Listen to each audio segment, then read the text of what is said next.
today you guys are in for a treat because I will be opening a brand new Fumo. Yeah, this one has never been opened until now. So let me bring it out for you. Today's video I will be, having a look at how Yuyuko was designed and then adapted as a Fumo.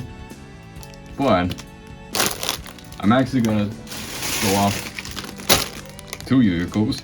So I got classic Yuyuko on the left and Lost World Yuyuko on the right. Let me open up classic Yuyuko first.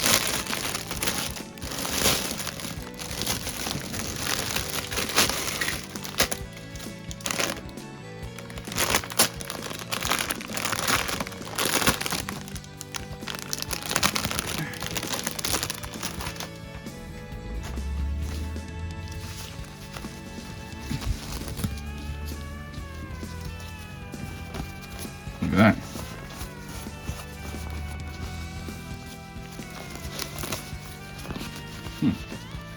So that's what that's made of.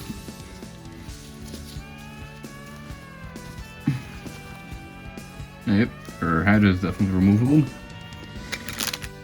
And every 1.5 comes with a metal button, so you can pretty much do whatever you want with it. Just set that aside for now. And I'm going to open this second one, just so I can be able to show off both of them.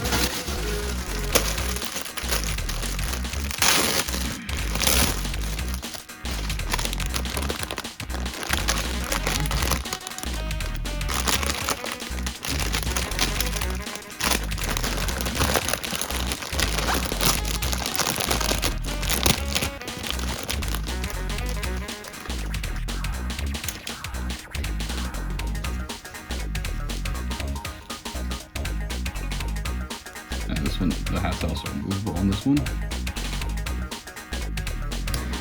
And this one also comes with a little metal pin. And just side by side for comparison. Yeah, cool stuff.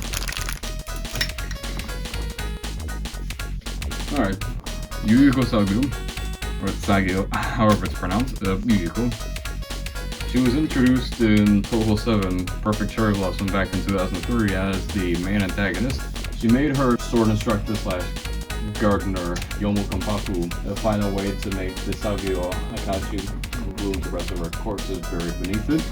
Unbeknownst to her, she was actually unintentionally trying to bring herself back to life because her corpse is buried underneath that tree. So yeah, Yuyuko, yeah, she's dead. According to the wiki, she died 1,000 years before the events of PCV. But during the events of Perfect Cherry Blossom, Reimu would, sort of plans to make that cherry tree bloom, and she's still a ghost. Yuyuko would appear again in the follow-up game Imperishable Night alongside Yomu as part of the Netherrealm duo. And then she would also appear again in 10 Desires as the Stage 1 mini-boss for some reason.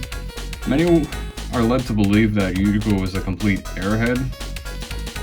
I mean, that is true to a point, but that's really just an act she likes to put up, because there has been instances in the series where she would let her true color show and really see that Yuyuko is actually a pretty wise character, which is pretty cool.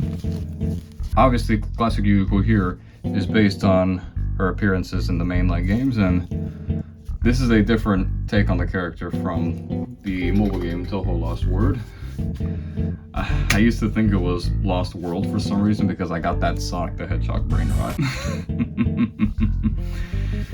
Anyways, never really, cared all that much about the Lost World Fumo since the majority of the characters in that game took a pretty drastic artistic direction with the characters often making some of them kind of unrecognizable. Lost World Yuyuko here, I made an exception here because I think she's faithful enough to classic Yuyuko to, I guess, justify getting her. As you can see here, there's actually some pretty major differences between classic and Lost World Yuyuko. The colors are more vibrant. Her dark blue accents are purple in Lost World.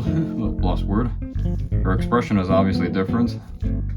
The symbol on her hat's different. And even this like little, I guess, frill thing on the back of her hat is also shaped differently. The patterning is also pretty consistent, although we can actually see that here it's actually more, it's like embedded into the fabric, while this is like, well, here it's more of a print, as you can see. And as I showed off before, well, alluded to rather, their hats can come off. And it seems like the build is a lot softer and this smaller. Now, I'm personally not exactly the biggest fan of, you know, Fumos with removable hats because you run the risk of potentially losing them, but I'm sure that some people definitely get a knack out of that.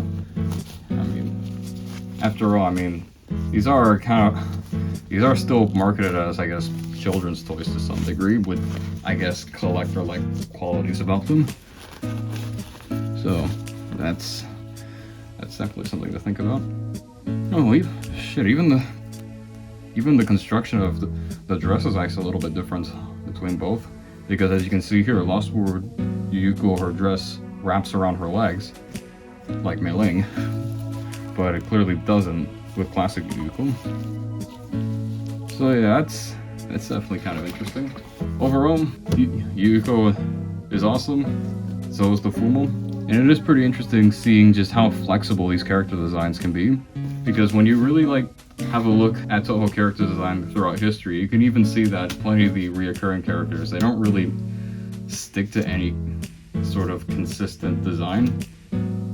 I mean, some characters have like loose like attributes about their design, but it's really meant to be more flexible, and some aspects can be interchangeable, like maybe like color palette, outfit design, hairstyle, hair color, what have you. I'm not sure if this is meant to, you know, be like the Yuyuko we know, or like a different version of the same character, because there's like some sort of, I guess, multiverse shenanigans going on in Lost World that at least I think, I'm not too sure. Kind of droning on now, so that's really all she wrote. Thank you for watching.